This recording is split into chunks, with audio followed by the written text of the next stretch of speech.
Assalamualaikum warahmatullahi wabarakatuh. Sahabat, masih bersama LKKH MP, Lembaga Kajian dan Konsultasi Hukum Mari Peduli. Sahabat sekalian, untuk pertemuan kali ini kita akan membahas terkait dengan adanya polemik pemberhentian perangkat desa oleh kepala desa secara sepihak. Sahabat,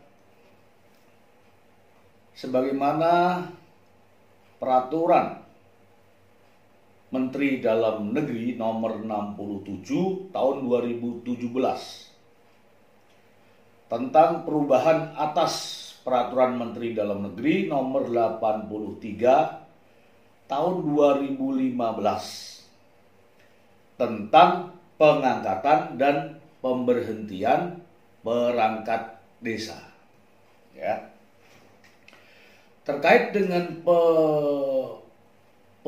pengangkatan dan pemberhentian perangkat desa, ini adalah wewenang kepala desa. Ya, benar, wewenang kepala desa. Namun, perlu diperhatikan sahabat, bahwa kepala desa tidak semerta-merta, tidak dapat semerta-merta dengan sepihak memberhentikan perangkat desa. Ya, harus dengan aturan yang sudah ditentukan, yaitu pasal 5 Peraturan Menteri Dalam Negeri nomor 67 tahun 2017. Tentunya dalam peraturan Menteri Dalam Negeri tersebut turunannya adalah peraturan daerah. Kalau tidak peraturan daerah, ada peraturan bupati. Ya, yang tentunya memiliki persyaratan-persyaratan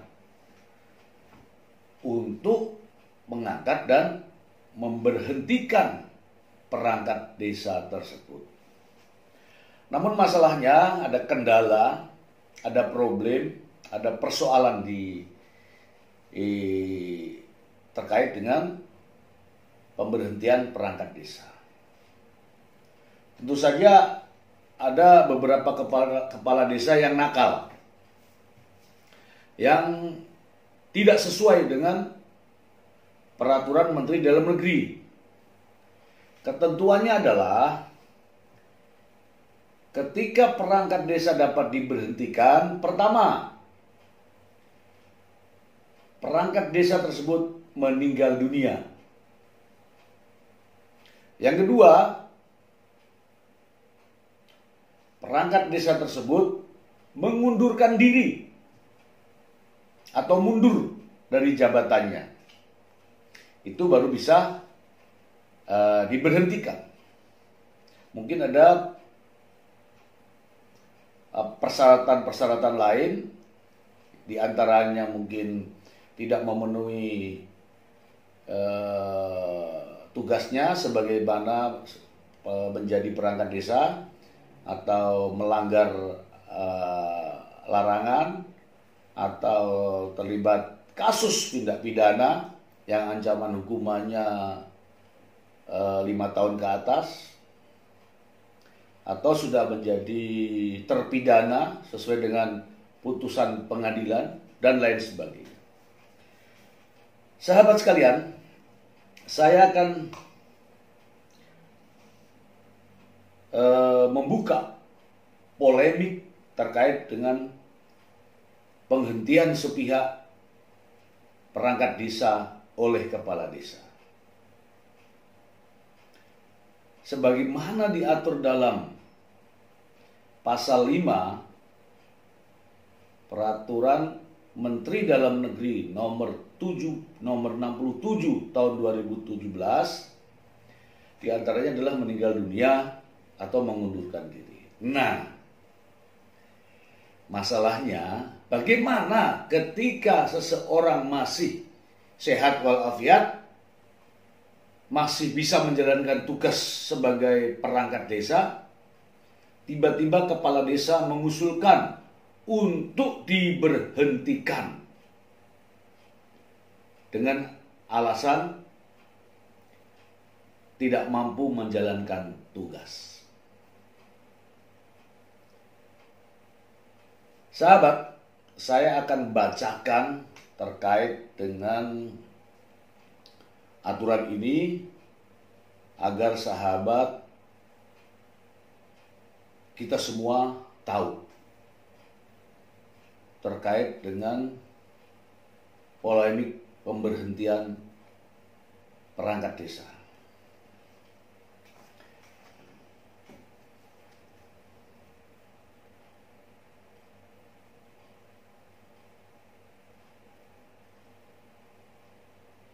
Berbicara mengenai kewenangan kepala desa, salah satu kewenangannya yaitu dapat melakukan pemberhentian perangkat desa yang dalam pelaksanaannya harus sesuai dengan aturan perundang-undangan yang berlaku.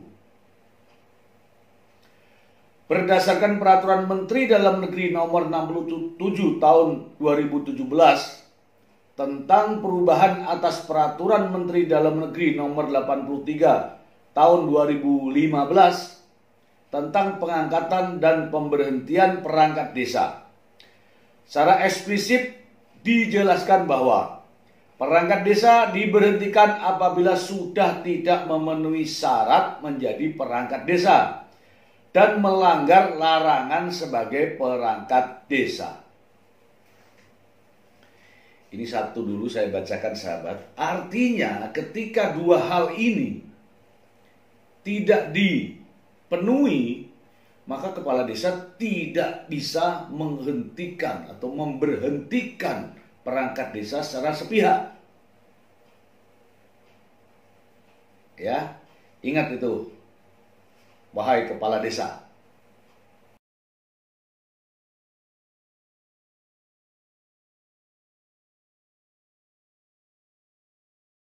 Ini dari ombudsman ya.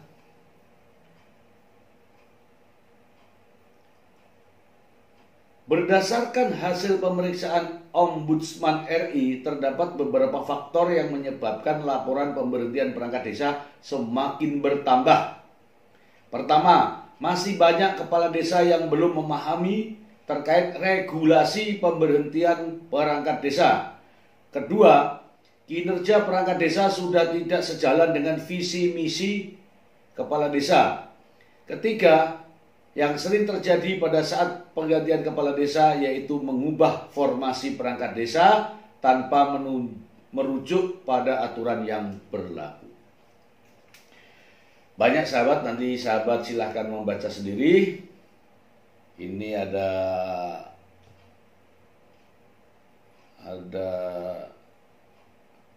berita terkait dengan polemik pemberhentian kepala desa, ya.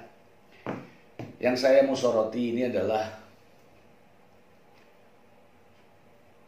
kita tahu ya, namanya perangkat desa adalah sumber daya manusia di desa tersebut, di suatu desa yang dianggap memiliki kemampuan lebih daripada masyarakat yang lain atau warga yang lain. Nah, dengan demikian, dengan adanya kepala desa yang memberhentikan secara sepihak itu dengan berbagai cara. Di antaranya adalah membuat surat pernyataan. Surat pernyataan yang intinya perangkat desa tersebut mengundurkan diri. Kan ada dua hal tadi. Pertama, meninggal dunia. Supaya bisa diberhentikan, pertama harus meninggal dunia, yang kedua harus mengundurkan diri. Nah, ini kepala desa bisa menghentikan itu atau mengganti dengan perangkat desa yang lain. Namun persoalannya sahabat, ketika kepala desa secara sepihak dengan memaksakan kehendak ingin memberhentikan perangkat desa yang masih aktif, yaitu dengan cara membuat surat pernyataan mengundurkan diri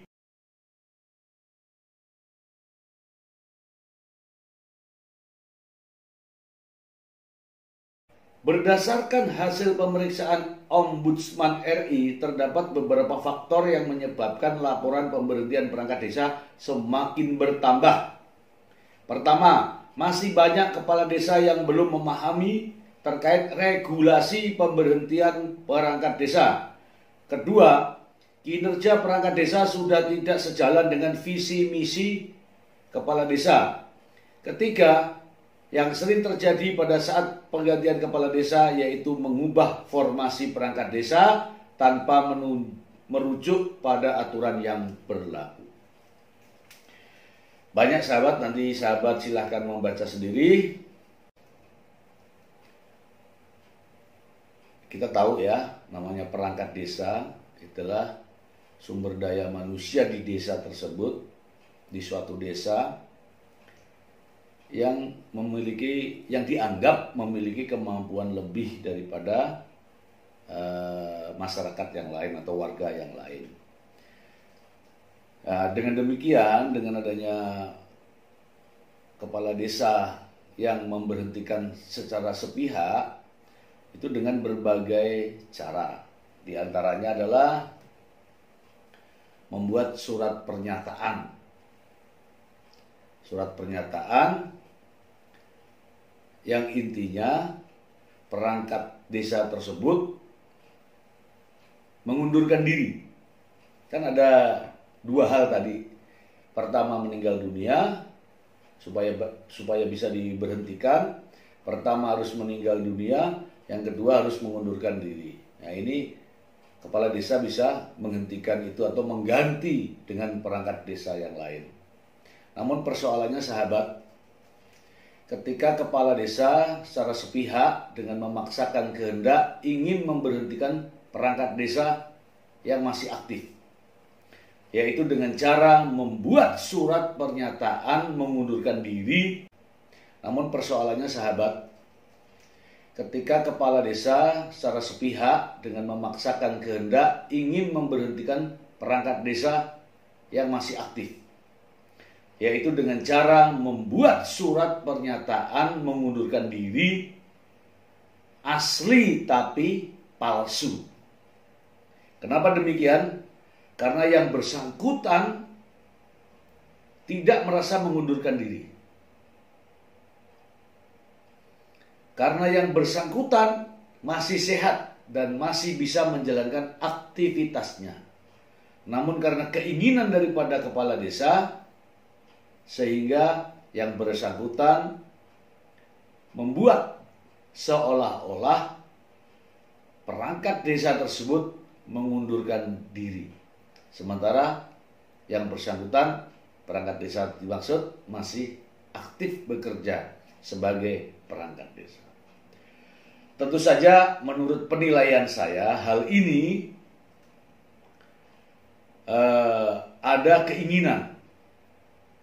adanya keinginan kepala desa untuk segera mengganti perangkatnya dengan perangkat baru yang dipilih atau yang ditunjuk oleh kepala desa. Tentu saja untuk menjadi perangkat desa di suatu desa, untuk menjadi perangkat desa di suatu desa tidak mudah. Dan ini tergantung bagaimana selera kepala desa. Sehingga apabila ini dilakukan, maka ada maksud-maksud tersendiri yang dipikirkan, yang telah menjadi niat oleh kepala desa menghentikan perangkat desa yang lama dan menunjuk perangkat desa yang baru. Ini pelanggaran, namun dikemas dalam bentuk kewenangan. Ya, kita tahu ya, untuk menjadi perangkat desa, saya dengar-dengar sih ada yang sampai 1 miliar, ada yang 200, 300. Ini informasi yang saya dengar. Silahkan sahabat dicek sendiri di tempat sahabat tinggal masing-masing. Ya, kalau ada perangkat desa, di suatu desa itu ada 4 perangkat yang diberhentikan secara sepihak oleh kepala desa, minimal kalau satu perangkat desa itu 200 juta, berarti kepala desa akan memperoleh 800 juta. Kalau menjadi perangkat desa itu nilainya 100 juta, minimal kepala desa akan memperoleh dari 4 misalnya ya, 4 perangkat desa, maka kepala desa akan memperoleh 400 juta rupiah. Kalau menjadi perangkat desa itu nilainya minimal 50 juta, dengan 4 perangkat desa, maka kepala desa akan memperoleh 200 juta rupiah. Tentu saja ini menggiurkan dalam situasi kondisi saat ini, memperoleh uang dengan mudah, ya, yaitu mengganti perangkat desa yang masih aktif sebagaimana kewenangan kepala desa, diganti saja semuanya, kemudian dipilih yang baru, maka berapa keuntungan yang diperoleh oleh kepala desa dengan mengangkat perangkat desa yang baru. Hal ini tidak saya basa-basi karena saya sudah memperoleh beberapa informasi terkait dengan adanya perangkat desa yang diberhentikan secara sepihak dan perangkat desa yang diangkat oleh kepala desa. Sahabat sekalian, banyak berita, banyak kasus terkait dengan perangkat desa. Sahabat, akan kami sajikan beberapa berita yang mana pemberhentian secara sepihak ini oleh kepala desa ini akhirnya dikalahkan dalam sidang PT-UN. Bahkan ada kepala desa yang memalsukan surat-surat atau administrasi pengunduran diri perangkatnya, sehingga kepala desa dijerat dengan pasal pidana pemalsuan. Nanti kita akan sajikan kepada sahabat slide terkait dengan pemberhentian perangkat desa secara sepihak. Demikian sahabat, mudah-mudahan apa yang saya sampaikan kepada sahabat sekalian, silahkan sahabat cek masing-masing di desanya bagaimana pemberhentian dan pelantikan atau pengangkatan perangkat desa. Kita dengarkan apakah diberhentikan sesuai dengan prosedur tadi, berhenti karena meninggal dunia, berhenti karena mengundurkan diri, atau tersangkut masalah perkara pidana atau larangan sebagai perangkat desa. Silahkan didengarkan, pasti kita bisa menilai apakah ini sesuai dengan Peraturan Menteri Dalam Negeri nomor 67 tahun 2017 atau tidak. Ya, tentu saja ada peraturan-peraturan lain, namun perlu kita sadari bahwa menjadi perangkat desa tidak gratis. Menjadi perangkat desa ada biayanya, dan itu besar yang akan diterima oleh kepala desa. Ya mudah-mudahan ada perangkat desa yang diangkat oleh kepala desa yang gratis. Ya mungkin ada 1, 2, 3, 4, 5. Namun yang lainnya pasti hal-hal yang di luar dugaan kita pasti terjadi. Ya mudah-mudahan ini semua dapat memberikan pencerahan kepada para sahabat sekalian. Apabila terjadi di daerah, di desa, di mana saudara tinggal, dapat menyampaikan hal ini kepada kami di nomor di bawah ini. Atau langsung kepada pihak kepolisian, kalau itu terkait dengan tindak pidana, atau langsung terhadap bupati, camat, wali kota, gubernur, apabila itu terkait dengan maladministrasi. Demikian sahabat, terima kasih. Wassalamualaikum warahmatullahi wabarakatuh.